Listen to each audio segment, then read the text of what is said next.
democracy and workers' rights as inseparable. Over to you. Thank you very much.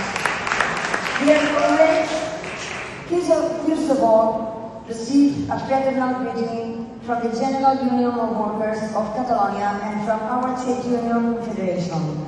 For us, it's an honor to take part in this conference and in this space of international mobilization where united we raise a clear and essential voice against war. Today, we are living in a moment when the logic of power and force is being systematically placed above the logic of law. A moment in which powerful states and governments subordinate international law to their geopolitical interests. The imposition of force over the sovereignty of peoples, the violation of the Charter of the United Nations, the fiance of international law, the Trump's administration sanctions against judges of the International Criminal Court, abandoning multilateralism and impunity in the face of genocide are clear examples of this deep crisis, all revealing the same pattern.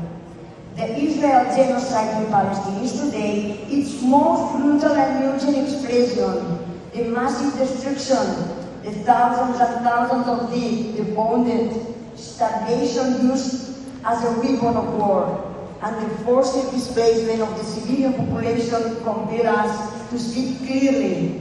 We cannot look the other way. We cannot accept impunity. We cannot normalize the complicity of European governments with the state of Israel. But Palestine is not the only example of this deep crisis. The wars of aggression and the massive violation of human rights committed against Ukraine, Lebanon, Iran, Cuba, and Venezuela also express this same logic. But comrades, war is not an accident. War is not inevitable. War does not belong to the peoples. It is a political decision. War is decided by the powerful, but it is suffered by workers. It is suffered by families who lose their homes, by people forced to flee, by children who stop going to school, by people who lose their rights and their lives. 2 days ago, trade unions from across Europe came together in Madrid to stand for a democratic Europe, for decent work, social justice and peace. For the trade union movement, the struggle against war is also the struggle for social rights. It is the defense of public services, of industry and the service of people's needs, of decent wages, of trade union freedom and of democracy. Workers know very well that no rights are possible under bonds. That is why, from here, I want to express our solidarity with the trade unions of Iran, Lebanon, Palestine, Ukraine, and all countries suffering war, occupation, repression or economic violence, and which, under extremely difficult conditions, continue to defend labor rights, fundamental freedoms, and the dignity of the working class. The struggle against war is also the struggle against fascism and the far right. We must keep the far right and fascism out of our government. Forces that want to abolish our rights, that want to dismantle the welfare state, that do not want the redistribution of wealth in the world, or social justice, and that share the powerful, those who benefit from wars. When the world stops building hospitals in order to build missiles, working people lose.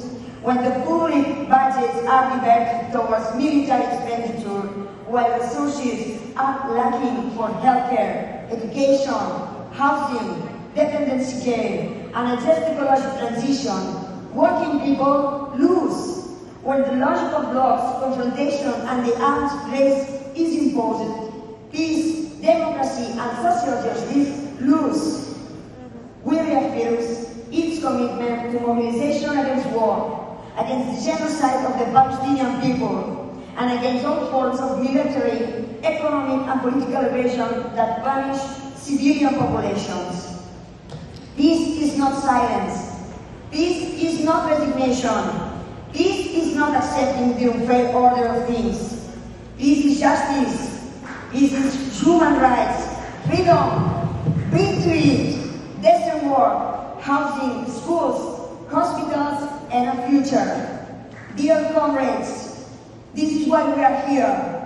That is why we mobilize. That is why we say once again, with all the strength of the international trade union movement, not to war, not to genocide,